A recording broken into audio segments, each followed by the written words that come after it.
2 out of 3 falls.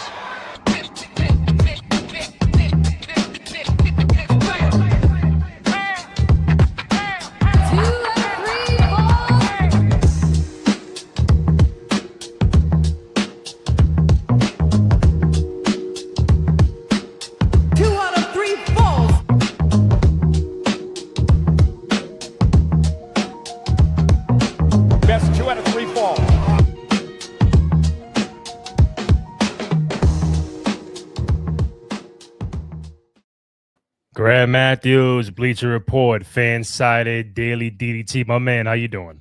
Doing well, Mr. Randy Cruz. Happy to be here. How you doing? Doing good, brother. Doing good. Just doing these little links out there for the people can tap in on Twitter, YouTube, all that good stuff. If you're watching us live on X and YouTube, thank you. We greatly appreciate it. My man Graham Matthews, Wrestle Rant on all social media platforms. Myself, Randy J. Cruz, RENDY. The letter JCRUZ. Find the podcast on SoundCloud, Spotify, Apple Podcasts, also on Amazon Music. And most importantly, go to youtube.com/Cruise Control Podcast. Go ahead, download, rates, comments, like, subscribe, thumbs up, all that good stuff. Show some love and support for your boys on the program. We're doing this live again Friday morning, February 27th, the day before Elimination Chamber, which is tomorrow night. So everybody's doing their preview shows, getting ready for the show. Before we even get into the matches and predictions, from 1 to 10, Graham, what's your true level of excitement for the for the Chamber tomorrow night? Excitement level, maybe like a 6, 5 or a 6. I mean, I'm a mark in the sense that regardless of the company, more often than not, I'll enjoy watching the shows. And that's coming from someone who has to watch all these shows and review them and consume them and whatnot. And I still enjoy them. I'm not yet at the point, despite being a wrestling fan for almost 20 years now, that I'm jaded. So I will likely enjoy the show. And the creative right now is not absolutely atrocious. It's not good. I mean, there's a bigger conversation to be had there, but for my anticipation level for tomorrow, it's a pretty predictable card as far as the two non-title or the two title matches go. The two chamber matches, we'll talk about it. There is some room, some wiggle room there for them to do something unpredictable, whether it be for the right or wrong reasons. But you know, it's in Chicago, United Center. We'll see how the crowd is. It's not a show I'm overly excited for, and I think that's a testament to the lack of real sense of urgency in the WWE product right now. So, again, 1 to 10. How much pressure is on the company to, when it's all said and done, when the night is over, for people to be buzzing, talking about it, and getting more ready for WrestleMania? How much pressure is it is on them to make sure that the whole entire card really shows out? My initial answer was going to be 10 because, I mean, we'll probably talk about a lot here today, but like I just said, I mean, I just feel like they're in such a precarious position right now to really deliver something must-see, not only with this show, but just on the road to WrestleMania in general. And last year's, every road to WrestleMania kind of deals with this, but like last year, at the very least, although the execution was flawed, at least we had that John Cena heel turn to really get people buzzing and excited. Correct. I mean, initially it was for the right reasons, and then over time it was like, okay, the follow-up here is kind of lacking, or it's not really there. This year we don't even really have that. I mean, we know we're getting Punk and Roman at Mania, unless Punk drops the championship on Saturday, which, spoiler alert, he will not. But yeah, I think it's probably going to be like an 8. I was going to say 10. I'll go 8 or 9 because they still have. You can make the argument, to play devil's advocate, they still have a little less than 2 months to put on pretty to really heat up the road to WrestleMania. We should have already been there. The road to WrestleMania essentially starts at the beginning of the year or at the Royal Rumble. And the month of January, I thought, was overall pretty good for WWE. The Rumble, I thought, was a fine show, not a great show, not a terrible show. Didn't exactly leave me looking forward to WrestleMania until that Punk Roman segment on Raw that Monday. Everything else about the card is kind of up in the air right now. Part of that is interesting, like maybe it'll work out for the better. Part of that is I'm also convinced they don't really know what they're doing, and they're kind of figuring this out as they go along. So that's kind of part of the problem right now. But they really got to deliver an important show, not only for it's one thing to say, well, I'm not excited for Mania. So they have to put together a pretty must-see Chamber show for me to get excited for Mania. I think more importantly than that, a lot more is on the line here with ticket sales. If they really want to literally sell people in WrestleMania and sell people on buying the show for $30, $60, I don't know what the deal is going to be for Mania 1 and 2 nights on the ESPN app, They really got to sell the road to Mania this year compared to with the Peacock era. And when tickets were cheaper, they could just kind of phone it in a little bit more.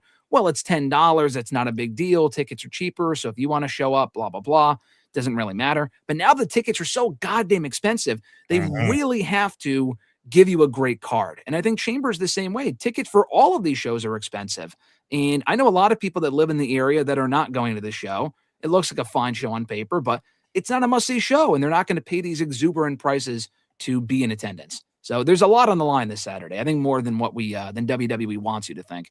Yeah, because the rumors, or I don't know if it's it's probably true, but like now, like the bars and all the people can't show WrestleMania, even in Chicago for Chamber. If you're outside the bar, whatever, yo, bro, you got to either you're gonna go to the show live, or you're gonna watch at home. You can't do no watch parties. I'm like, oh, I've never heard that in my life, where no watch parties, no this and that. Like, you can't even enjoy the show even outside the arena or stadium, which is crazy. It's crazy. I just think that's not really, and I spoke a bit about this yesterday, but it's not really doing the company any favors. I mean, what's the logic there? The logic is, okay, so I can't attend a watch party at Buffalo Wild Wings or whatever. Yeah. So let's just go to the show instead. Bro, you know how little sense that makes? That you know how fucking stupid that sounds to stay out loud? Okay, yeah, I won't pay, I don't know what, 25. I don't know how much you pay to go to those things. I would go to like Buffalo Wild Wings and get food. Yeah, whatever, 25, 30 bucks or whatever to go to a watch party. Okay, I won't pay 25, 30 bucks. I'll just go there in person and pay, let me check my notes, $500 for a ticket minimum. Yeah. That's stupid. That is dumb. That makes no sense. They're catering to more casual fans who, if you listen to the crowds, this is why it's a big problem, because they're catering to people who have all this money, and that's not even that's not the entire issue, but it's like a lot of these people who just have a stupid amount of money that don't care. Like, we're talking about ECW One Night Stand. I don't think those people are paying tens of thousands of dollars to be at that show in the Hammerstein. Not that the tickets were $5, but like those are the hardcores. And the hardcores may not necessarily pay top dollar to be at your show. The people that are like, oh, wrestling's in town, I'll bring my kids and, whatever, we'll just go. And then these crowds are dead silent, as we've seen on Raw specifically in recent weeks. Hopefully Chicago, it's supposed to be a hot crowd. Typically it is historically. That might not be the case on Saturday, because it's like these are all people that are just spending a stupid amount of money to go, and not necessarily because they're dying to be there, if that makes sense. I hear you, brother. Listen, man, I always give the benefit of the doubt, like, hey, maybe they pull out a rabbit out the hat. Like last year with Cena, and they're like, oh, everybody talk about John Cena, Chamber, Rock, Travis Scott, but then it just went after that. So this one, let's get to it. They got 4 matches, which has been the norm, whether you're on Raw or SmackDown or PLE, is 4 or 5 most you're gonna get. So what I think they'll start off with the women's chamber, they'll end off with the men's chamber, then you have the 2 title matches in between. Good morning, Randy and Graham. Noob, my man. Thank you, man. I appreciate it. Always happening. Again, watching us on X or YouTube. Anybody got questions, comments, or feedback throughout the broadcast, let us know. Hit us up in the chat. Noob is 6 out of 10. Looking forward to seeing the show, but the pressure is definitely on for the E and Triple H. Yeah, totally agree. Yeah, I think he hit the nail right on the head. Yeah, it's I'm at a 6.5. I think that's generous, Randy. I think a lot of people are at like 3 or 4, to be honest, at maximum. I mean, I think we're in the positive. We're being positive here. Yeah, I'm like, listen, man, you gotta give everybody something where, and when it's all said and done, yo, you know what? The lead in the building was, but when it was all said and done, that was a crazy fucking card, bro. Yeah. Okay, so let's go right to it. So the women's chamber, I believe, will kick off the show. Kiana James, Asuka, Raquel Rodriguez, Tiffany Stratton, Rhea Ripley, and Alexa Bliss. Those are your 6 for the chamber. Right now, the winner is supposed to get Jade Cargill, but obviously there's rumors or people were just giving their fantasy booking that maybe Raquel could win and insert herself with the Liv Morgan and the Stephanie Vaquer match of it all. Most have Tiffany winning, or second place is Rhea. So as of right now, on February 27th at 11:45, Graham, who do you think is the favorite, or who you think will come on top in the women's chamber match?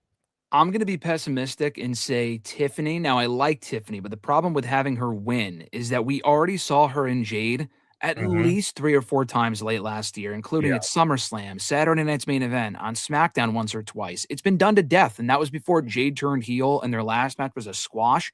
But I have no interest in seeing Tiffany go back after the belt right now, and it's certainly not a WrestleMania match. It's not like this issue is so personal and so exciting that I want to see it culminate in a match at Mania. I really don't.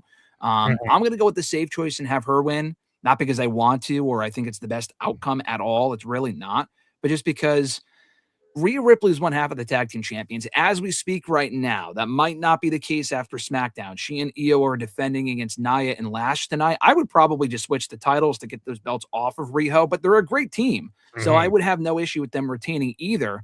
But it's like, what are we doing at WrestleMania with Rhea Ripley and Io Sky, who are two massive stars? You could have Rhea win. Rhea and Jade would obviously be a big match. I'd be totally fine with that. Assuming Io has something to do with WrestleMania. But honestly, I think the most intriguing outcome might be Alexa Bliss, if only for the idea. And here's why. Unless someone gets taken out beforehand, and that's always something you have to account for. I don't think that's going to happen here. But with Alexa Bliss, they're still heavily teasing Jade and Charlotte. And, you know, it is strange to say I wanted Charlotte in the match and to win. Nothing against Charlotte, but it's like typically we've seen her in the title picture so much. I don't want to see her challenge for the championship of Mania. But to me, she's the best option. She's the biggest star. We've never seen her and Jade before. I don't know how great the match would be, but Bianca's not around right now. She's the next best choice, and she's not even in this match. So maybe you have Bliss win, or Bliss gets taken out and Charlotte takes her spot, and she wins, and then Bliss is like, hey, that was supposed to be my spot. It turns into a triple threat. But we might already be getting a triple threat or a four-way with the men on SmackDown, so it's kind of a mess. All of that to say, I'll go Tiffany. I really don't want her to win. Nothing against her personally, but I think Bliss or Rhea would be the best outcome, but I'll stick with Tiffany, though. I think, real quick, I think tonight is a very important indicator. Rio, tag team title match against Nia and Lash. I'm on the record saying that if Rio loses the titles, I think Rio wins tomorrow night. Okay. If they keep the titles tonight, then I don't think Rio wins. So if it's not Rhea, I think the wild card is and always has been a Raquel Rodriguez winning that match. Now, the only caveat is the fact that obviously if you win the Rumble, you choose who you want to face at WrestleMania. If you win the Chamber, you don't choose shit. You're just like, all right, I get the other guy or the girl who don't have a match. Yeah. So it's like, all right, if Raquel was to win, she can't be like, yo, it's like, how do you say, yo, I want Liv and Stephanie when you don't get a chance to choose? So if it is Raquel, you're automatically put with Jade in that scenario. But again, if you want to be creative and be like, think outside the box, for me, you have Raquel win. She said, no, fuck that. Jade, respect, but I'm going to get Liv and Steph because there's more of a story you can tell with all three, because we still really didn't dig deep into Liv throwing out Raquel in the Rumble. Like, she's still tight about that. They never really addressed it. It's all about Judgment Day, family. But hey, listen, man, every man and woman for himself. But still, you took me out the Rumble. I thought we were good. So like now, out of spite, I'm gonna win Chamber. I'm gonna put myself in that triple threat match. But still, what do you do with Jade if that was to happen? So like, all right, you do a whole Chamber match, and Jade still does not have a fucking opponent. So now, if you want to be safe, Tiffany could win, but we saw Tiffany and Jade multiple times. Rhea and Jade seems to be the big money marquee match of what you have left. I thought Charlotte was winning that match. Me too. Week. So they've had plenty of interactions backstage, stare downs, like, oh, okay, all right, this is what we're gonna get. And then when you watch SmackDown, like, oh shit, Charlotte loses. Now with no tag teams are in it, no Io, no Charlotte to complete Alexa and Rhea. Is like, damn, no partners. So even with these six, do you feel like they're making it predictable or a little more unpredictable at the moment? No, unpredictable. I mean, you're making a case for Raquel. She would be fourth on my list to win. I think Bliss is a higher chance, but you can make a case for Raquel for the reasons you just said, assuming it makes sense. I mean, assuming like they do, if they were to do what you just said, they would have to have it make sense, because obviously they've already said the winner of this match gets Jade at Mania. I think. I mean, before Monday, they didn't say what championship they're going for because Liv didn't make her choice, but on Monday she made her choice. So I don't know. It's kind of confusing, but Asuka's not winning and Kiana James ain't winning. So it is unpredictable with all the other people, though. I mean, it's certainly not like if Charlotte was in, she would win, but she's not even in it. No, not at all. Yeah. But then again, I mean, maybe someone gets taken out. I mean, Bianca's still the best choice, but obviously that doesn't seem like it's going to be happening. Yeah. I will say, for as dire as their creative is right now on both brands, at least this match, you could go a couple different directions, and it does feel unpredictable. So you're right. You mentioned, matter of fact, I'm going with Rhea because it's a fresh opponent for Jade because Rhea and Io might lose the tag titles tonight. Yeah, listen, it could very well happen tonight. You mentioned Bianca, and I think that needs to be addressed because me thinking outside the box. I'm like, mystery box outside the mystery crate box that will be open tomorrow night. We have no idea who or what is in the fucking box, but thinking outside of the box, who's to say? Okay, conspiracy theory. You know me. Who's to say that the Bianca footage is not old? I know. No, listen, I've been thinking the same thing. I got my tinfoil hat on and I'm thinking, I'm not saying she is coming out or she will be back, but the idea that she's definitely hurt is not, you can't 1,000% confirm that. Maybe she posted that on purpose to make you think she'd be gone. Exactly. I completely agree with you. Someone did tell me yesterday that in the video or the picture she posted, she had a hospital wristband on and it was dated 2/16 on it. Maybe they went the extra mile. I don't want to go too insider here or like that's good though. That's good. If they did do that, that would be awesome. I really don't think she'll be back. I don't. My money is on her now not being back. If she was back, I feel like she would have won the Rumble and they would have had her return there and win it. But they didn't, and I'm glad she didn't because I'm glad Liv got her moment. But I'm glad you brought that up, Randy, because I do agree. I don't think it happens, but you can't completely count out that possibility. Because if that was the case, then why, again, you're going to have these 6 go through a whole chamber match and the winner doesn't even get Jade. It's like you're really going the extra mile. Like, damn, all that for Bianca to come back. Like, it's like, how do you do it? But if they play it safe, which we all know Hunter likes to play it safe. Yeah. I think a real dark horse is Alexa too. Would I pick her right now? I would say no, but in the order, I want to go Raquel, Rhea, Alexa, Tiffany, then Asuka and Kiana is just like, all right, you're just there. They're just filling a spot. You're just there. You're just having a good time, getting cardio. But I mean, again, this is Mania. Like Jade Cargill, first time champion, first title defense at a WrestleMania. There's no Naomi, there's no Bianca. All right, so what's the next Meg? And there's no Charlotte. So how do you make that title, that match be like, oh shit? And again, to sell tickets and get, I can't wait to see Jaden, this person or that person. What's the draw? If you give us Tiffany, it's like, like you said, we saw it already. But if you give me Rhea and Jade, okay, because the 3 mega matches when Jade got to the company was Jade and Bianca, Jade Charlotte, and Jade Rhea Ripley. Those are 3 money matches that have to go down. You can knock off one of them for tomorrow night. I mean, for Mania, if you get Rhea to advance, but I hope they don't play it safe with Tiffany. I'm not saying she's bad or whatever, but I'm just like, that's not the match that it's like Cody and Drew. Like, we've seen it mad times. Do you want Cody to win tomorrow night as well? Like, we just saw that. Yeah, no, it's the exact same thing. I agree. So it is unpredictable, which makes it very worth watching. But when it's all said and done, it's like, how do you get the fans more intrigued? So I think the Raquel could be intriguing if she goes.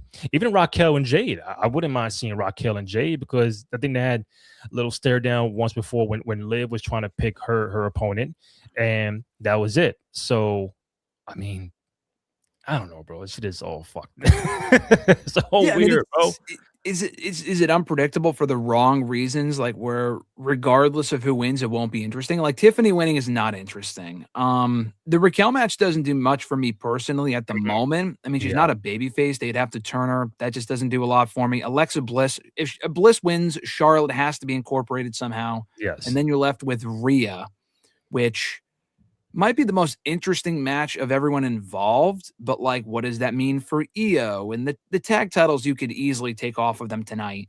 But more so, what does that do for Rio? And it's also a Raw versus SmackDown match that's kind of random. Like, is Rhea going to win the belt and go to SmackDown? Is she going to take the title to Raw? I don't know. That just kind of feels like we need attractions. Okay, let's book something that has had no buildup at all, no story. Rhea and Jade have had no interaction at all. Yeah. It's a big match, but I would prefer it for it to be like, what is that? I mean, of course, they can come up with the story in the next 6 weeks. Right. But like, there's no history to build off of there. It's just a match, and it's not even a match like Bianca and Jade that, and on paper to me, sells itself because they have like that is just like a match that makes sense. Even Charlotte, to me, Charlotte and Jade on paper, for as much as people don't like Charlotte, I wasn't happy with her winning the Rumble last year, but you know, for as much as people don't like Charlotte, her and Jade on paper, to me, okay, I get it. Yeah, Rhea and Jade, big match. I don't get it. There has to be like a personal issue there, and again, they can develop one.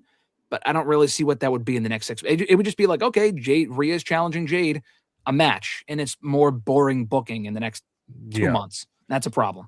So before I move on, I also said even if Tiffany wins the match, Chamber, I don't think she wins at WrestleMania. I think Jade needs to. I think Jade needs to have that belt longer. They got to give her a longer title run, more title defenses. I say, bro, if you give me the pen.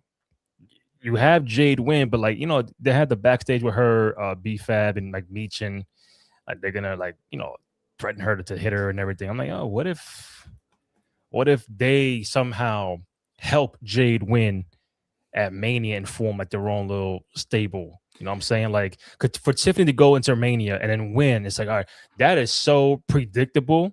It's like, oh, right. That's terrible. Yeah, I'm sorry. That's what I'm saying. Like, she can go to Mania but still lose, but Jade needs the help of outside, you know, build her own stable and Meechin, B-Fab, whatever, like the baddies, whatever. Like, yo, do that shit. Now you begin to extend that rivalry where Tiff might get it down the road. But for Mania, I think Jade should walk into WrestleMania as champion, and I think she should walk out as champion. If this was Bianca, different story. But if she did, and you know, Jade should be champion after WrestleMania. Yeah, I think unless she faces Bianca, honestly, anyone else she faces, she has to win. I mean, this reign's obviously been very underwhelming. She recently beat Jordan Grace on SmackDown. That was a good match, but it only took her 3 months to finally defend the championship, 3-4 months or whatever. So, and that's not her fault either. I'm not going to sit here and shit on Jade. I think Jade, I'm glad she won the championship. She looks the part. She's not the most dynamic in the ring, but she doesn't need to be. I think she's perfectly fine. I don't know. I like Jade. I think kind of what they have her doing is part of the problem, in my opinion, anyway. Yeah. And I'm glad she's champion going into Mania. I think she should also retain, unless it's against Bianca, which we know is not happening, as we just said. But yeah, no, I would have her win. And I've heard that idea pitched before. I love the idea of having her form her own faction. Meechin, I like, but she's kind of hit her ceiling in the mid card. B-Fab, it seems like a sweetheart of a person. She's not that good, and she never will. But I think she's like Maxine Dupree level, or Maxine at least is more organically over. B-Fab gets nothing when she comes out. I think putting her as like a supporting player in a group is probably the best role for her. And doing what they did in AEW, I mean, kind of stealing that idea what you just said, the baddies. That was a great role for Red Velvet, and I think Layla Gray was the other girl in Jade's group at the time. There you go. And it was a great act, and they had a manager. I think it was Stokely Hathaway. I don't remember, but it was a good act, and it didn't last long enough before one of them got hurt or whatever. So I would do that in WWE. I think that'd be great. I think it'd be better than what they're doing right now, which isn't really much of anything. And either way, I agree. I think Jade should retain at Mania unless it's against Bianca, which is not going to happen. All right, Jade. Noob said SmackDown is on autopilot, even though it's 3 hours, can't help the show. You also said the question is, what is the E going to do with Io Sky heading into WrestleMania 42? We can't rush Rio. Can't rush Io against Julia at Mania. Probably save it for Clash in Italy. What else we got here? He a big Oscar Io fan. Yeah, yes, he is. Possibly Io Oscar WrestleMania, maybe, because Oscar has no direction, so they have to do something with Oscar and Kairi Sane, because everyone wants Oscar, and Kairi is not a WrestleMania match. And last one before we move on, Charlotte Flair Jade would be a great match. It would be a great redemption story for Charlotte Flair. Even if Charlotte was against Jade. I think Jade walks out champion. So now could Bianca return at WrestleMania Maybe. at the end of the matches? Something like that. Like Jade walks out, yeah. holds the belt, or some boom. I'm on my own. All that shit. Like, oh shit. Yeah. Maybe. Or save it for the post WrestleMania shows, with the hot crowds and stuff. That's right. That's right. Either one. I don't know. Yeah. That'd be great. Either way, I'm on board for it. I don't know what her timeline is. The fact she's been out for a year with a finger injury is ridiculous. That's what I'm saying. Like, why would she say I'm having again? If she had surgery, listen, we want her to come back. Yeah. Why would she have surgery in February of a finger that she injured last year? So I'm trying to tie in the conspiracy. Like, is she showing that now? Is that old rehab footage? Yeah. Like maybe the stitches are healed. Like maybe, just maybe 0.4% chance of that happening. But no, listen, there is a chance. It's not that egregious to say that. I agree. I would be the first one to tell you, Randy, that's stupid. It's not. It's not a dumb idea. I was thinking the same thing. Yeah. I'm not a doctor. I think there's a chance that they wanted her to have it heal naturally. Like, all right, let's give it another 6 months. Or I don't know what the road to recovery has looked like for her. I don't know if okay, let's see what happens. We'll try something. Maybe they did something in June and they gave it time. Maybe she's having surgery again. Like this is her second surgery. We don't know, but it is kind of weird on paper and we really haven't gotten any answers on that. So there's a chance not to get her hopes up when it doesn't happen, but exactly. Hopefully she's back soon. That's the bottom line. She's missed. All right, Graham. Again, watching us on X or YouTube. Anybody got questions, comments, or feedback regarding the Chamber tomorrow night? Hit us up in the chat. We get right to it. Match number 2, if I'm thinking about a match order, would be the Women's Intercontinental Championship between Becky Lynch and AJ Lee. It is what it is at this point. Graham, what do you think happens in this match between AJ and Becky Lynch for the Women's IC title? This one could go either way. I said earlier that the championship matches were kind of predictable. I mean, Punk and Balor is obviously the most predictable on the card. We know Finn's winning. I'm kidding. But with this match, with Becky and AJ, it is 50-50 because it's their first singles match. And we know they're running it back at WrestleMania. We've talked about this before. You and I talked about it a couple weeks ago, where they could do a 4-way at Mania with Natalya and Maxine. At this point, I would just run it with AJ and Becky specifically. Becky might want those women on the card, but I don't know. I would not get them involved personally at this point with just how cold that issue has been as of late. So that being said, if they're going to have 2 singles matches, you have Becky win here and AJ win at Mania, or the reverse and have AJ win here and Becky win at Mania. The pros and cons of each are, if AJ wins here, great hometown moment. And she's clearly not full-time. The original report was that she's a full-time member of the roster. She has not been. She has not wrestled on Raw a single time. Her appearances have been limited. She'll come and go as she pleases. So if she wins at Mania, then it's like, when does she lose the belt? Does she hold it hostage for 6 months? Is she barely around to defend it? We don't know. I think that she will probably win it at Mania despite that, because if Becky wins here, Becky needs something over AJ. She's not buried if she loses here. Right. But again, what's the end game? If AJ wins here and Becky wins it at Mania, Becky's then a 3-time champion. She doesn't need to be like losing and regaining it every couple of months. Just keep the belt on her. But she also needs to get something over AJ after AJ got something over her at War Games, and when she caused her to lose the championship, she tapped her out at WrestlePalooza. So they will go 1-1. It's just more a matter of how it happens. I'm leaning more towards Becky retaining here and AJ winning at Mania, despite the fact it poses the question of, does AJ, or is she around to defend it? I think they'll figure that out. Hopefully. I don't know, but I'll go Becky Lynch retains here because she really has not picked up a big win in quite some time, especially over AJ Lee. I mean, this can go 50-50. You could have AJ win tonight and then drop it at Mania. And again, it also depends what is AJ's schedule leading up to WrestleMania. Is she going to win tomorrow night at the Chamber and then do 1 or 2 Raw in March and that's it? Like, Becky's going to be there every week. So it's like, could Becky drop it? Yeah, it's all about the fallout. What do you do with AJ?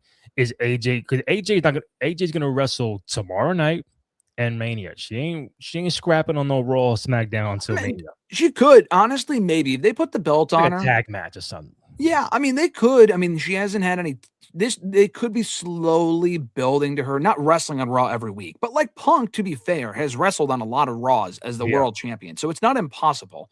And I mean, she also teased an issue with Natalya recently, so they could do that.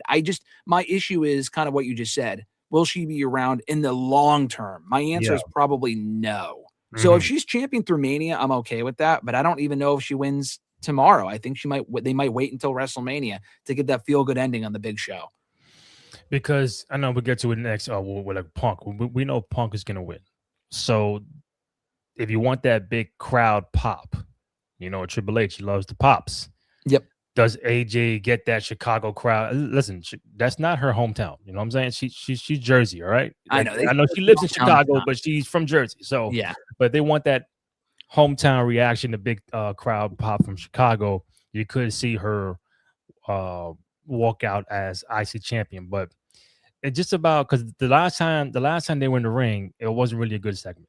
It was just like, it was fine. It wasn't great, but it was fun. No, you can't tell me, hit me on some Batman Joker shit, and then Becky's the heel, and she's like,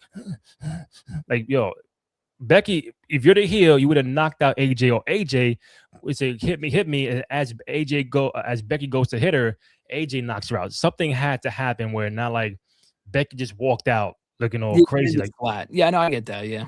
Yeah. So I mean, on 1 to 10, my excitement for this is probably at a 5, 6. That's fine. Is that generous? No, I think that's fair. I mean, I'm probably at the same. I want to be like I want to be more excited for this. I am looking forward to it. I might be a 7 just because it's AJ's first singles match. But I think why it's not higher is because they've stretched out the storyline for like 6 months, dude. I mean, she first came back and targeted Becky on like September 5th. It's almost March. That would have been 6 months ago. Now it's like the long-term booking and they really want to space it out. That's fine. But I feel like whatever issue they had, and they still have an issue, has lost a lot of its luster since AJ tapped her out here and then she pinned her there and then she cost her the title here. Like we've already seen AJ get one over on Becky 3 or 4 times now. Yeah. It's just not as hot as it was. If they did this match at like Survivor Series, that was what I thought they would do. And it's fine they're dragging it out, but AJ hasn't been around enough for it to really feel like as personal as it should be. They're playing the roles well. I don't know. I feel like by Mania, it's either going to be like they're doing some great work, or it's going to be the opposite to where it's like, bro, I'm so fucking tired of this. Can we just move on? Just have Becky beat her or AJ beat her and just be done with it. So I kind of fear it might be the latter, but I don't know. I like the match, but it's been going on for a while between these two. We got a 5 for noob of excitement level for Becky and AJ. Like you said, September. Yeah, it's crazy. I don't know. They need to have Becky's been working with Maxine and AJ exclusively since August. Really, since the Lyra and the Nikki feud ended. I mean, I think there's something to be said about doing more short-term feuds. Like the Nikki Bella feud, I thought was great. The match was okay. People shit on the match. I didn't think it was that bad. But that was like a 4-week thing. Why not just do a quick storyline like Cena and Logan Paul? Thought the feud was really good, had a match, got it over with, moved on. Not everything has to be 6 or 7 months long. That's the problem. Yeah. And then this the part I don't understand. If you're not going to have the friend of the show, Natty, involved, like why would you have Natty throw out Becky in the Rumble? Yeah, so I thought AJ was gonna be in the Rumble, and she was not in the Rumble, so we thought Becky was gonna have a longer stretch. She was there for like what 5-10 minutes, and she got thrown out by Natty. I'm like, oh shit, are they setting up Natty and Becky or doing? Then he had AJ come protect Maxine. Is it all 4? Is it 3? Now it's like they don't go back to what they did. Yeah, Natty threw out Becky in the Rumble. Yeah, no, I was fine with that at the time because I'm like, okay, well, they're going to give Natty a title shot. She won't win, but like they'll have her face Becky and maybe Maxine costs her. It's basic booking, but they didn't even do that. I mean, they were kind of crossing paths a couple weeks ago, but then they're just moving on exclusively to Natty and Maxine, and whatever they did with them on Monday was just awful. Was she knocked out for real? That's just like storyline. No, it was storyline. It was definitely I thought that was dumb.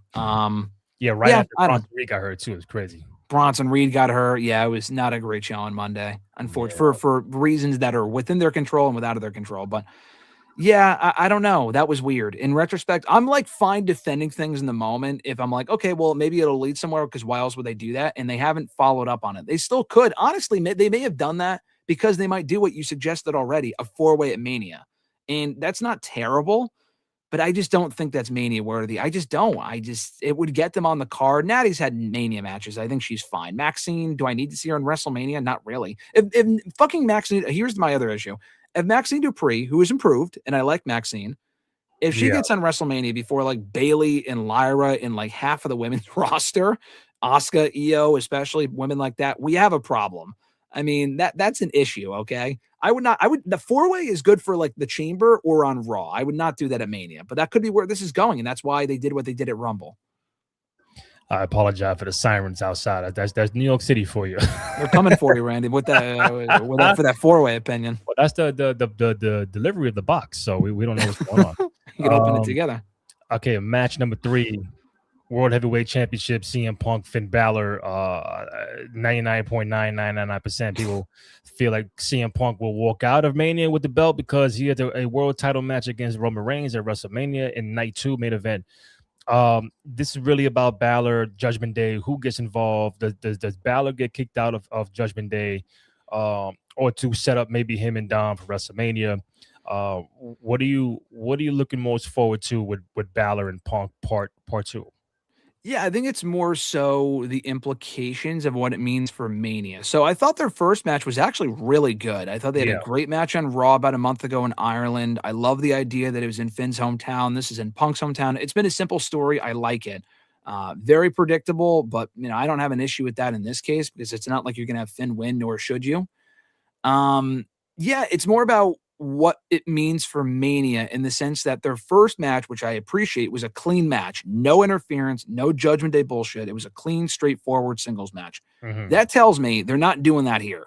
They're going to have the Judgment Day get involved, which is fine, provided, though, that it leads to a backfire finish where Punk wins, Finn's mad at Dom, or vice versa, and it leads to them facing each other at WrestleMania. That's the only way that this makes sense. That as to why they're continuing to work with each other. I'm glad they're continuing the feud. They work well together. It's a fresh feud. I like it.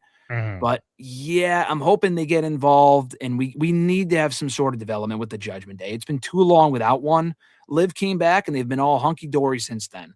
Subtle, teases of tension, but nothing really overly obvious. They got to move forward with this. They either got to break up the group, or the group really should be broken up at this point, but split off a couple members. And I think that happens at Mania or before. The popular opinion is that we're getting the Demon at Mania. I don't think we get the Demon here. The Demon's not showing up to face Punk and then losing. That'd be stupid. Mm-hmm. I would have the Demon show up at Mania and beats Dom, maybe for the title, but they're already going to do Dom and Penta for the title, I think, tomorrow night. So I don't think that match needs the championship, but that's just me. So, yeah. Hold up, Dom and Penta for the title when? I heard it was happening on Raw this week. So Penta became number Raw. 1 contender recently. He beat Grande to become number 1 contender. I thought they were doing the match on Raw this Monday. That's what I thought I heard. If it's not this Monday, it's happening soon because it's definitely, they're not waiting until Mania. I know that. Yeah, because why would you do that knowing if they go the route of Dom and Finn? Yep. Why would you do the title shot with Penta and Dom, knowing that the bigger match is probably Finn and Dom and Mania? I mean, it could be non-title. I don't know. I would argue, well, yeah, I don't think it needs the championship. If it is for the title, that's fine. But my problem is they already made Penta number 1 contender. And I don't know why they would have done that unless they put the belt on him, because he already got like fucking 3 or 4 title shots last year, did Penta, against Dom, and lost every single one. This guy's got to win something at some point. Yeah. Penta is popular. Penta needs the belt more than Dom does. Dom's already the AAA champion. Him beating Cena was great, but then he got hurt. And that's not Dom's fault, and that's not the company's fault, but the belt is ice cold right now. Give the belt to Penta. I mean, at least at Mania, maybe he has a multi-man match or some shit. I don't know. Dom doesn't need the belt. Finn doesn't need the belt. I would put the belt on Penta. But more than likely, Dom will retain, and then Dom and Balor at Mania will be for the championship. That's what I would assume is going to happen. So let's say it is Dom and Penta on Monday for the IC strap, right? Yep.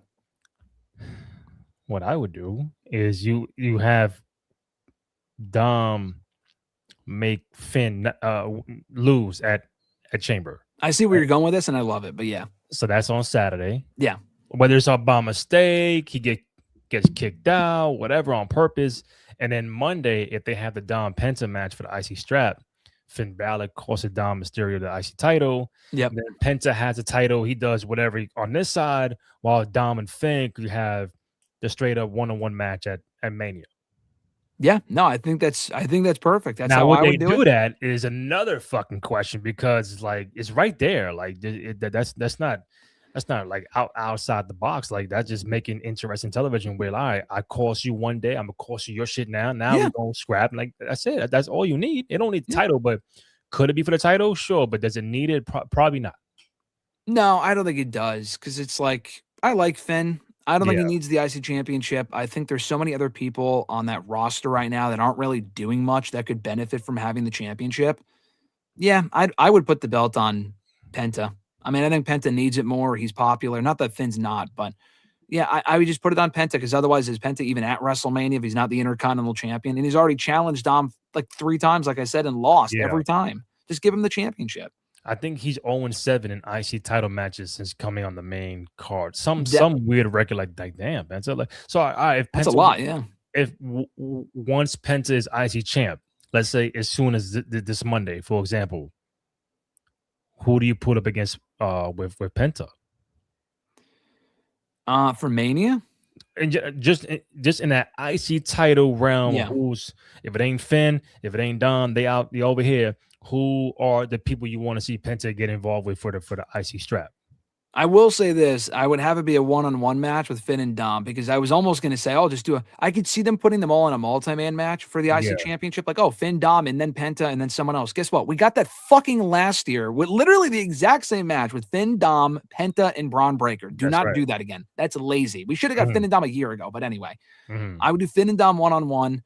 Penta would probably end up in a multi-man match, because genuinely, like, him and like Ray Phoenix would be incredible, but he's on SmackDown. They're not going to do that. Yeah.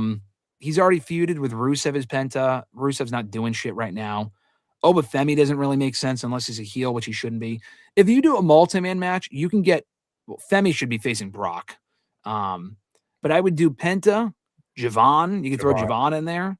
Maybe Rusev. I'd have to look at the Raw roster to see who else there is. You could throw in maybe someone from SmackDown, but those would be the main names. Theory, maybe, depending on what they do with the Vision. Logan. Yeah, I mean, as whatever gets Penta on Mania. It was cool that he was on Mania last year. Not convinced he'll definitely be on Mania this year, unless they reunite the Lucha Bros and they face the Usos at Mania, which is still possible. I'm not convinced that's definitely where they're going with it, though. Yeah, we don't know about that one. We don't know. Yeah. All right. Next up, the main event of the Elimination Chamber, men's. All right, we got Jey Uso, Javon Evans, Trick Williams, Randy Orton, Cody Rhodes, and LA Knight. I want to say there is a little bit of unpredictability. I know most would say Cody Rhodes is the favorite. Most would say Cody Rhodes will win the match. I would like it to be someone not named Cody Rhodes. I think Cody Rhodes still on a chase for the title is more compelling television than just giving him the title back. Remind me, please, how many times has aside from Sami Zayn, Drew has defended that title? How many times since winning? Just once against Sami at the Rumble, but he only won it at like the beginning of January. So I mean, that makes sense. So you are telling me that Drew is going to have one defense of the title and then defend against Cody Rhodes one-on-one, maybe at Mania, and then drop it? Oh, that would be fucking awful if that was the case. I think there's a chance that he defends it on SmackDown before Mania. Just because this whole Fatu thing is going on right now. So maybe it's like, all right, Cody becomes number one contender, but we do Drew and Fatu on SmackDown before Mania. The winner faces Cody at Mania. That ends in a non-finish. We need a triple threat. Orton somehow involved. Yeah. So I'm not, if you ask me gun to head, does he defend before Mania again? No. I think Drew, honestly, if it's a multi-man match at Mania, I think there's a good chance he retains. If it's Cody Drew one-on-one, Cody gets the belt back, and that's terrible, and we all complain. I don't think that. I think that'd be awful. I do still think that's a possibility. Mhm. My pick here, just point blank, my pick here is Cody. I'm going the Tiffany Stratton route where I want to think that it's worst case scenario. I'm thinking negative here. I'm thinking Cody wins, LOL. And I like Cody. It's nothing against him, but like him and Drew again, dude, fuck off. Like, no, that's terrible. They got to incorporate Fatu. How do you incorporate Fatu in the road to Mania and then not put him in the title match? That makes no sense. But what I fear they might do is tease doing a triple threat, and then Orton is revealed as the man who attacked Fatu a couple of months ago, and they do Fatu and Orton one-on-one and Cody and Drew. No. If they were to break it up in singles matches, and I've said this before, I would do Orton and Cody, Fatu and Drew for the title. But Cody and Drew would be at the dead last at my bottom of my list. Ideal scenario, what they could do, triple threat with Cody, Drew, and Fatu, or a four-way with Orton. Yeah. How you get Orton in there, I have no idea. Maybe he wins here, or him and Cody ends in like a bullshit finish at the end, and then Fatu somehow is incorporated. It's not going to make sense, but anything would be better than Drew and Cody one-on-one again. So I don't know. I think Cody will win here, but I hope for some sort of fuck finish to where we get a multi-man match of Mania, or Fatu is somehow included. All right, so Noob has an excitement level for 3. Wow. At the main event. Damn, because I get the feeling crazy stuff is going to occur. Meeting Jey Uso might run it back in mid-match. In other words, Cody Rhodes wins. If I'm a betting man, which doesn't really work out the way I want to, I think Randy Orton should win this match. Okay. I think, so. Not saying it's going to be Randy and Drew one-on-one. Yeah. Okay. Yeah. So, like, how do you incorporate Cody in the Fatus, right? Mm-hmm. So, at some point in time, Greg, we notice the chamber door is going to open somehow, somewhere, right? Even though they can padlock it, do all that bullshit, the door will open at some point in time, which means Drew McIntyre is going to incorporate himself into this match. And then the way you can get Cody or Fatu involved, because I think Nick Aldis has been seeing that Drew attacked Cody at the Rumble. He wasn't involved. Drew will go to great lengths to make sure Cody's not involved for the rematch at Mania. And I get it. Drew would have to get inside the chamber, attack Cody Rhodes. Fatu, who's not in the match, who should have been in the match. I don't know why they put Cody and Fatu in the same fucking triple threat match. Fatu will probably have to come out, attack Drew to help Cody. Drew and Fatu are scrapping. Drew already tagged Cody Rhodes to prevent him from winning. Randy Orton has to fucking do the RKO on Cody, because if you go back to the Rumble, if you're going back storytelling, Cody by mistake hit Randy with the Cody cutter, right? Mm-hmm. So now to get that receipt back, Cody and Orton could be the last two people. Drew attacks Cody. Randy RKO's Cody 1, 2, 3. Now Orton wins the match. He's good for Mania, but Nick could be saying, "Damn, Drew attacked Cody. Drew attacking Fatu."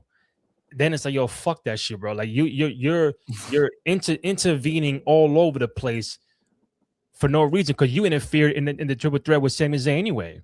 So you're getting too much involved. But you know what, Drew? You're gonna get Randy, Cody, and Fatu at WrestleMania. Here you go. Thank you very much. Because you don't want to mind your own business. This is what you're gonna get. I think you gotta do something like that. Because if Randy Orton is not winning the match, what is Randy Orton doing at Mania?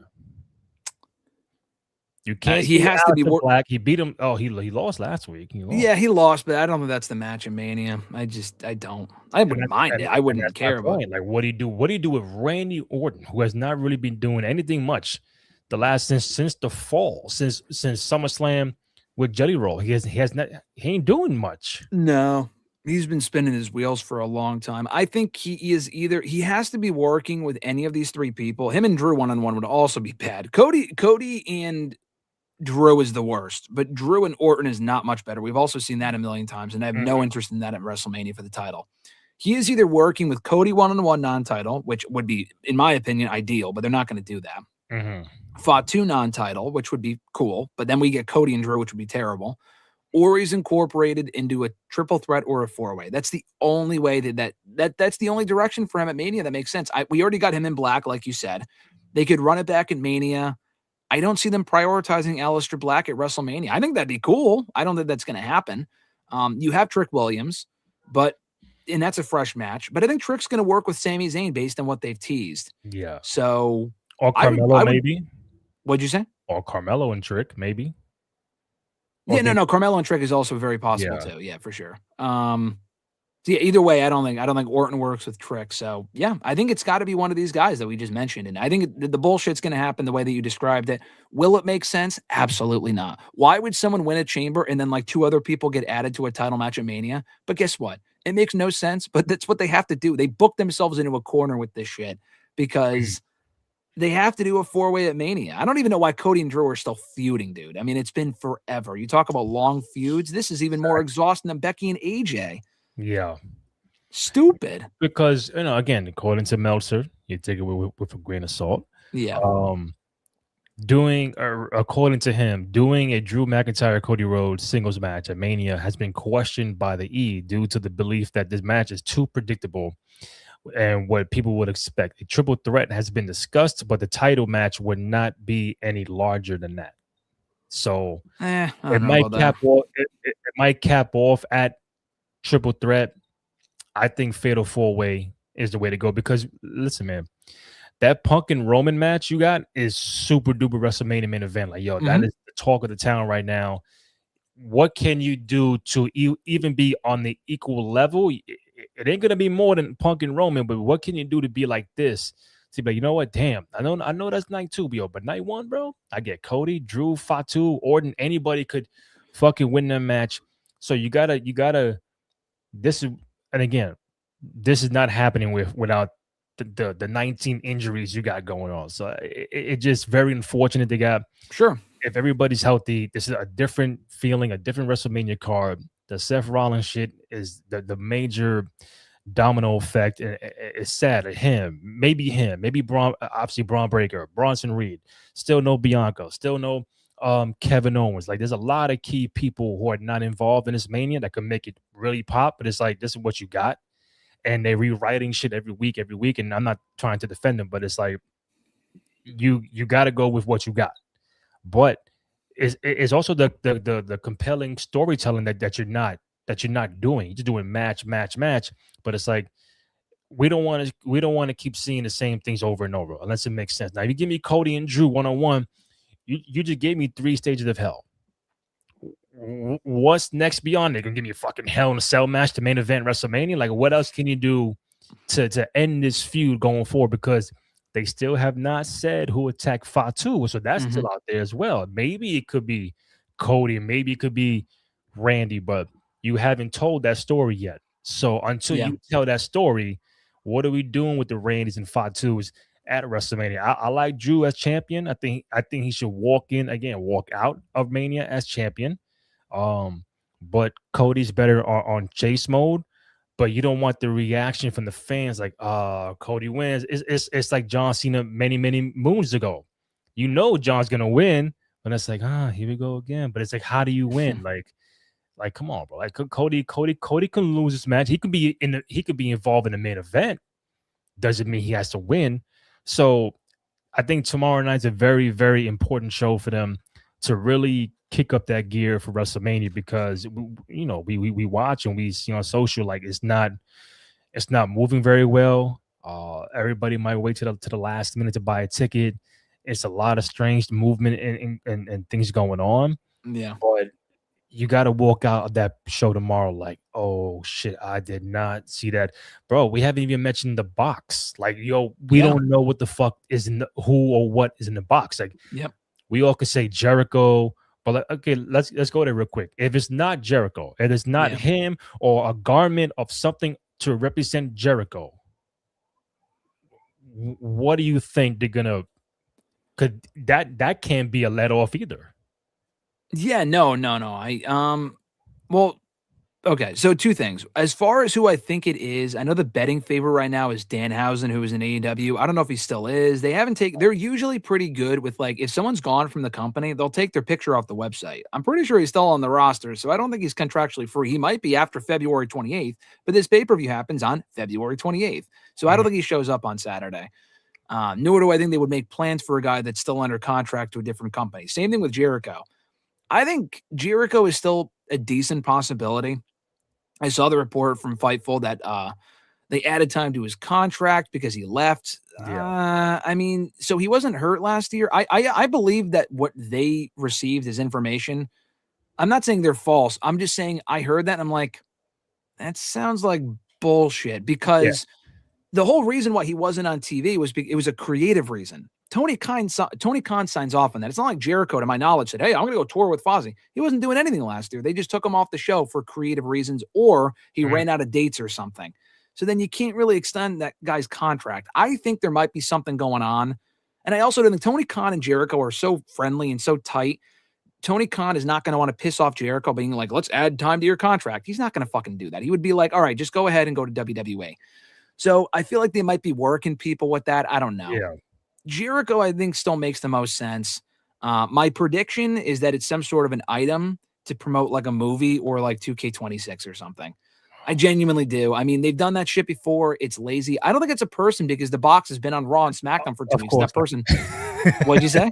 Of course, not a fucking person. I mean, or like you said, a garment to represent Jericho or something. Some sort of clock or something. Yeah, but I wrote about this the other day. I think it's such a lazy idea, but it represents WWE in a nutshell, that they aren't thinking outside of the box. They're like, all right, here's a box. What's in it? And it's so lazy that I think it's a good idea. And that sounds ridiculous, but because it's like, we don't really have anything else to get excited about right now for the most part. Yeah. Get excited about a box. In my expectations, because the creative right now is so goddamn like just lifeless for the most part. It's so formulaic, I think, is a better way to describe it. It's not terrible, but it's just like, here's the show. Here's the, it's predictable, blah, blah, blah. There's nothing really to make you want to tune in or buy a ticket or whatever. My expectations are so fucking low that I'm like, honestly, anything they put in this box will either be so bad it's good that it's good, or it's like, it'll be entertaining. So whatever. At this point, I'm like, hands are up in the air. Who gives a shit? I think it's going to be a fucking item or something to promote a movie or some shit, TKO style. I mean, and that's garbage. But and they would have to know, like, people are really expecting this to be something. Like, you can't, this can't be a major letdown, because you promoting, all right, this thing at Raw, go to SmackDown. Oh, you know what? Go bring it back to Raw. And me and Nick are gonna open this together. Like, all right, so now you got both GMs involved. Like, we go 1, 2, 3, and it's like, what's gonna make the crowd, if Jericho is not there, but it's gonna represent Jericho, like, it has to be the jacket, it has to be the clock, it has to be the clipboard, like something that from his past, to represent. Oh, that I mean, you can't have a big ass box for like one. I mean, could it be a statue? I mean, I don't. That better not be the Andre the Giant trophy. That'd be stupid. That'd be garbage. Honestly, if it's anything bad, the company should be ashamed. But honestly, at the same time, we as wrestling fans should also take some of the blame here, because how can we expect anything good? Like, the creative is what it is. Does anyone honestly expect this to be something so fucking mind blowing? Who could it even be aside from Jericho or Danhausen, which isn't even that? I mean, that's cool, but it's not that big of a deal. It's not like he's main eventing WrestleMania. Like, it's not a call up, dude. They've already called up a bunch of people. It's not the fucking Rock. And even if it was, that'd be like, why would you do, like, what's with the box? Who cares? And even if it is Danhausen, like, I don't watch AEW like that. So I know. So Chicago will, but I don't know, man. And people like me thought it would be Jericho because he made his debut in Chicago. Yeah. So I get the story, and it's like, all right, now we're close to crunch time. Is Jericho still touring? Is he I checked the roster. He's still on AEW website. So it's like, did they? I think the timing of that is important, because they do this box thing, and then the next day, it's out that Jericho's contract is frozen. The very next day. Well, to be fair, Fightful asked people about it because of the box. I think that's why that happened. The timing. It's not like it was just reported. I think it was reported, but I think Sean who's pretty good with the news. I think he asked not Jericho, but like people around Jericho and the company, hey, what's his contract status? Why haven't we heard anything about him? Is he a free agent? And they said, hey, yeah, he didn't confirm this. He was told that the belief is his contract was frozen. But again, that doesn't add up to me because it's like he took time off for creative reasons and because he ran out of dates. You don't add fucking time onto a contract. Like they would have brought him back 6 months ago in that case. That's just stupid. Didn't Tony Khan do that before with somebody else?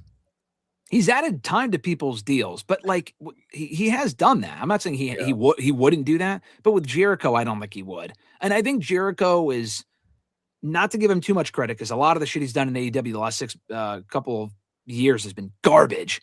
Yeah. But Jericho likes to think, pun intended, outside of the box. You know, like when he came back that one time in 2012, he had those like the world is ending vignettes, and we're like, okay, that doesn't like look like Jericho, but it could be. But like, you know, it's not, doesn't scream Jericho. Or like he came back randomly in the Rumble one time. Or like you think he's going to go one direction. So like, oh, we all think he's going to be in the Rumble. We all think he's going to be in the first Raw of the year. He's not. So let's bring him back at Chamber instead. So I think there's something there. I think he might be, this sounds crazy. This sounds also tinfoil hat on. I think there's a chance that he might be working us. Like he told Tony Khan, hey, keep me on the roster, make them think that I still work here. Like genuinely, I think that's a possibility. He's so tight with Tony. I don't think Jericho would have his contract fucking frozen if he wants to go to WWE so badly. It's a weird situation. So don't be shocked if he's there on Saturday. I'd be happy to see him. But I don't know. Keep an eye out for that. I got one last point before I let you go, because I know you got to run soon. Okay, hold on. Maybe Jericho wants his contract frozen and stay in AEW. What do you think? I mean, if he wanted to, Jericho want to stay there, you think? He could, because he has power, and I mean, to a certain degree, and he has a lot of creative freedom. I think he has to know, though, Jericho is 55, 56 years old. He's almost as old as Goldberg was, and he retired a year ago, okay, a couple of months ago. He has to know whatever next contract he signs is it. He really, theoretically, should be done already. Yeah. But he wants to keep going. Okay, whatever, dude. Like, this is it. It's either now or never. If he re-signs in AEW, unless it's for a year, WWE's not going to put any fucking real investment in a 58-year-old. I mean, they did with Goldberg, but Goldberg wrestled one match. Jericho's not wrestling one match. He wants to come back for a run. Goldberg didn't come back for a fucking run. He wasn't wrestling on Raw. Jericho would want to do that, I think. So he has to know the writings on the wall, that his time in AEW, the last few years, he's stale, he's stagnant, he's got to switch it up. WWE would offer him a lot of money. He can go into the Hall of Fame at some point if that interests him. I mean, I don't know if he gives a shit about that, but whatever. Yeah, he could want to stay in AEW, but if he wanted to stay in AEW, don't you think we would have already heard that he re-signed with them? Why is it taking this long? So I don't know. Yeah. And I mean, real quick, with Jericho, is like, as a fan, do you want Jericho to come back to the E as an active participant, or like do some GM shit, do a commentary? Because I mean, he ain't gonna wrestle every fucking night, so it's like he'll be spotty, he'll be cameo, he might get a probably should be, yeah. But like I'm thinking long term, like, you know, GM commentary, because I think he was doing some commentary in AEW, right? Am I bugging? Yeah, at one point he was. It was a little over the top at the end there, but he was doing commentary, yeah. So it's like, all right, am I going to get Jericho, do all this for Jericho for what, 3, 4, 5 matches, and he'll retire at the next Mania or whatever the case may be, and that's it? Or like, what's the longer term? Like, we've seen AJ retire, but he's now signed to a mega deal to help, you know, for developmental. So, I mean, I think either way, I just hope people don't get disappointed tomorrow night if it's not Jericho. Because you already know fucking Social's gonna be like, yo, you know, people have it in their drafts already. They're waiting. They're fucking waiting. Yeah, they're waiting. Last point. So obviously we saw Seth Rollins on Get Up early this morning on ESPN. Everybody making the ESPN rounds to promote Chamber. Yeah. But there was a quote he's saying, I think someone asked him about WrestleMania, if he'll be at Mania. He said, I wish I had a solid answer, but I don't know. At the end of the day, I want to be back at Mania, but it's not up to me. It's up to the doctors. They got to tell me if I'm good to go. So, again, Graham, you're a betting man. Mm-hmm. We are, let's say, 2 months away from Mania. A little less, yeah. Bro, I think that's I think that's what hurt. That's what's hurting them too. The fact that Mania is another 2 months away. I agree. Usually, like mid-March, late March, maybe early April, but now you're adding like another 2 weeks on top That of that. makes a big difference. Yeah. And it's like, how do you continue to keep these stories fresh and relevant? Yeah. But as of right now, Seth could be at Mania. We don't know what, because if there's no Braun Breaker, I just say right now, there's no Braun Breaker. And if Seth is ready, do you keep him out because of the Braun Breaker not being involved? Do you have him be involved with something else with the Vision with Logan Paul and Austin Theory? That whole Vision thing is collapsing. Yeah. As we speak. So if he's healthy, if he's good to go, do you rather keep him out or do you insert him into something else for Mania? That's a good question. With Breaker and Reed likely being out for Mania, I would. The thing is, what do you have him do? You like, if you have Rollins free, why would you not use him? And he'd be pissed to miss Mania what if he?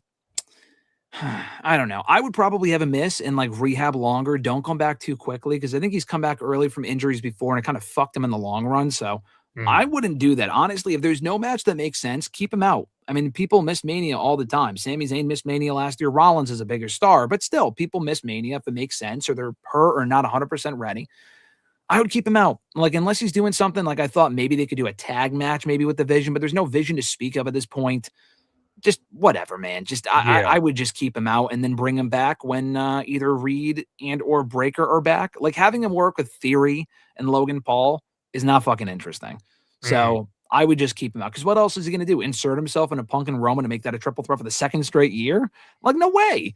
So yeah, keep him out. Maybe bring him back on the Raw after Mania or something. And depending on the creative, I don't know. It depends on what roster we are looking like we're going to have by WrestleMania time. Yeah. Okay, so put the tinfoil hat on real quick. Yeah. Karrion Kross was doing a fucking interview with someone. Hold on. Let me get. I know where you guys. Yes, we can discuss this. I saw your tweet on this, but yeah.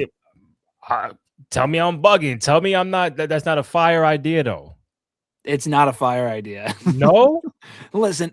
I love Karrion Kross. I think the guy is great.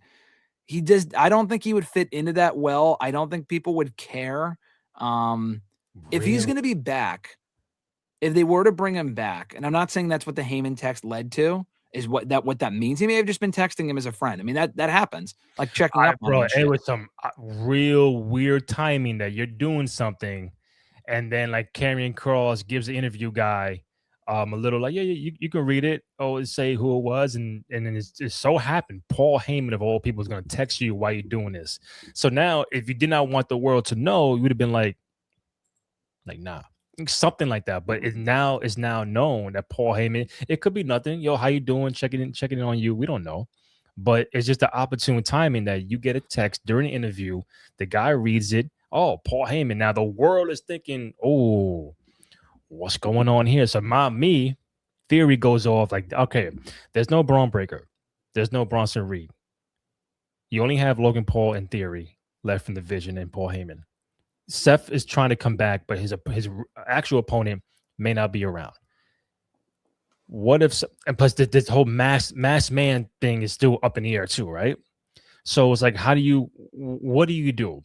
You could unveil the masked man being Seth Rollins. Great. What did you do at Mania with Logan Paul and Theory? I have no fucking idea. But somehow you gotta end off this masked man shit at Mania. Let it be Seth Rollins. Let him try to attack Logan Paul and Theory. They could be having a tag match, whatever it is. But the Vision needs a new leader.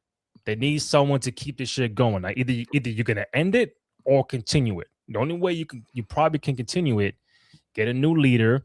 You sign Karrion Kross. You come back at Mania. You attack Seth Rollins. The new Vision is Karrion Kross, Bronson Reed, Logan Paul, and Theory with Paul Heyman. Now, when Breaker and Bronson Reed come back, it's Seth, Bronson Reed, and Braun as the original Vision to go up against the new Vision, and boom, that's what you do. Or you just scrap the whole fucking shit. Yeah, I would just scrap the whole fucking shit. Come on, Graham. Come on. Karrion Kross in the Vision, I promise you. If he returned to WrestleMania, you won't pop for that? I would pop for that. You're not asking me. Are you asking me if I would pop for that or if people would pop for that? Because if people would pop for that. Well, in Vegas, they might because he's from there. But I genuinely don't think. I think I like Karrion Kross. He was around they tried doing stuff. They should have done more with him. I think it's still dumb that like he got a little over. He got a lot of momentum going online last year, and they just let his contract expire. I'm like, the fuck? That made no sense to me in retrospect. I don't think him leading a group is going to work because we just saw the Final Testament, and that was a colossal failure. Rollins and Karrion as a match, I don't think people would care about. It's different now. If Triple H wanted to push Karrion Kross, we would have seen him be pushed by now. It's been like 4 years. He's just not. He just doesn't seem at that level. Desperate times call for desperate measures. They probably rethinking some options. I'm not saying it's out of the way, but could Karrion Kross, like right now, who's the leader of the Vision right now?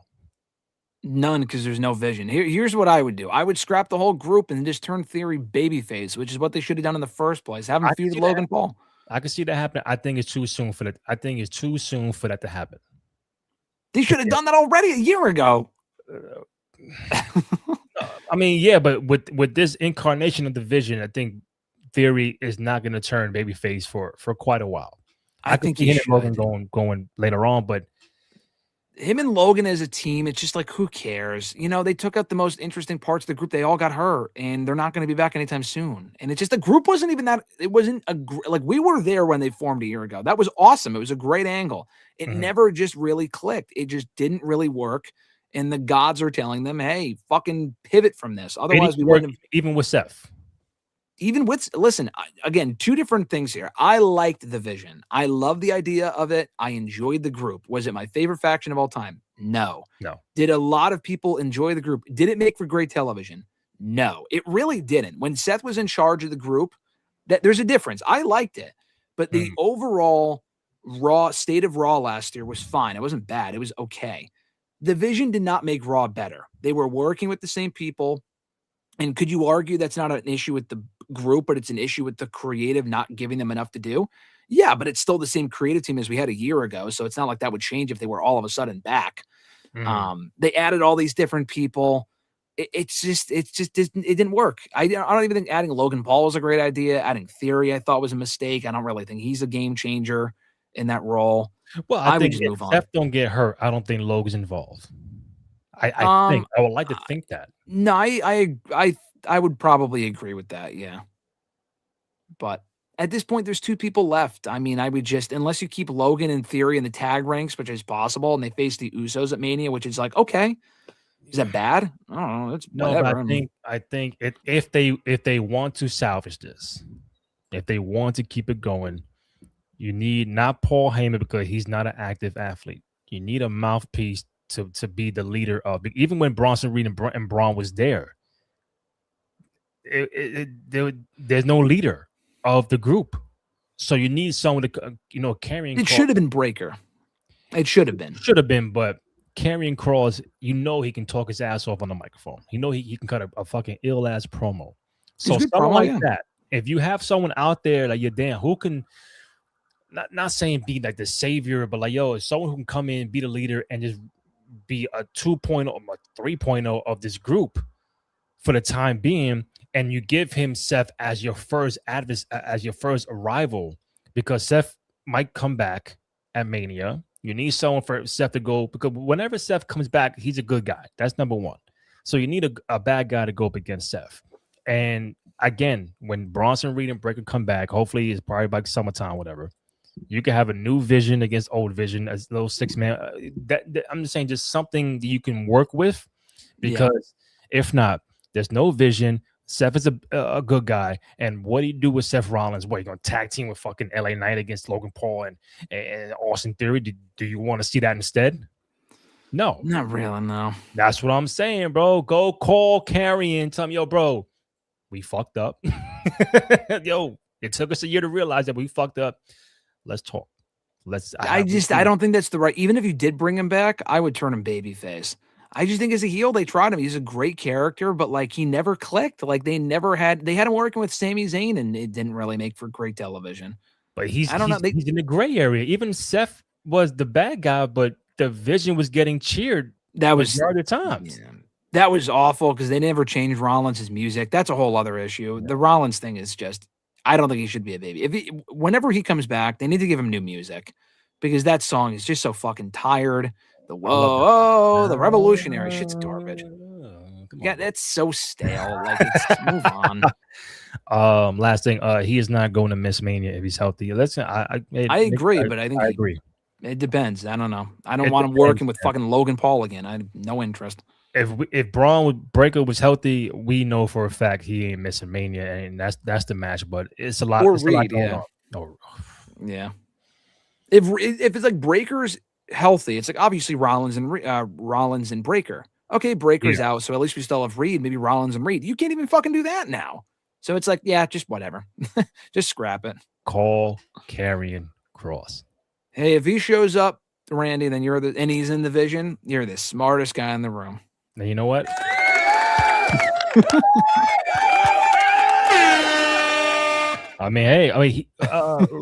He's a MLW champion right now, right? Yes, he is. Nothing else. No, but that doesn't mean anything. Like, as far as like if they were to bring him back, they could just have him fucking take the belt. Like that doesn't. He doesn't have to lose it. Is my point. Like they don't give a fuck about MLW. Like he can come in at any time. If WWE wanted him, he can come in tomorrow. And that's a sign that if he drops a title before Mania, think about it. If he drops that belt before Mania, oh shit, let's get ready. We'll see. Let's see. All right, Graham, I know you got to run. Thank you, man. I really appreciate it. You can follow Graham Matthews on Twitter at WrestleRant. Great work for both Bleacher Report and Fans Cited Daily DDT. Find myself, Randy J. Cruz, RENDY, letter JCRUZ. Find the podcast on SoundCloud, Spotify, Apple Podcasts, also on Amazon Music. And most importantly, go to youtube.com/Cruise Control Podcast. Go ahead, download the rates, comments, like, subscribe, thumbs up, all that good stuff. Show us some love and support for your boys on the program. Let's get those subs up. I think we're like 730, 735 in that range. Let's get to 750, 800 and above and beyond. I'll be back tomorrow night for the live stream of Chamber. So I got a few people coming on in that 3-4 hour time frame. So it is a commitment tomorrow night. I'm not doing the podcast live after SmackDown tonight because of tomorrow night. Graham will be at a watch party. Not one in Chicago where I will be Chicago or in Vegas, but he'll be somewhere watching Chamber, having a good time. But maybe we get Graham on Monday if he's around. We'll see. If he ain't busy, taking photos and kissing babies and doing all that shit. So I'll show up if Karrion Kross comes back. How about that? Oh, boy, come on. That's 2 months from now. That's 2 months from now. Come on, Graham. Thank you guys. Really appreciate it. Find the podcast on all social media platforms. As I mentioned, for myself, Randy Cruz, Graham Matthews, we out. That's not the right intro. What's the outro I would say? Yeah, I think we out, right? Nah, you say damn, what is it? We're still going on, but I say what is the usual? Thank you, man. I appreciate it, and I'll catch you next time. Some shit like that. Yeah, I'll catch you on the road. There you go. Yeah, all right, cool. Adios. Let's do it again. Graham Matthews, man, thank you. I appreciate it. I know what's happening soon. Sounds good. Appreciate it, Randy. I'll catch you in the next one. There you go. That's the right. That's the right outro, my man. There you go. All right.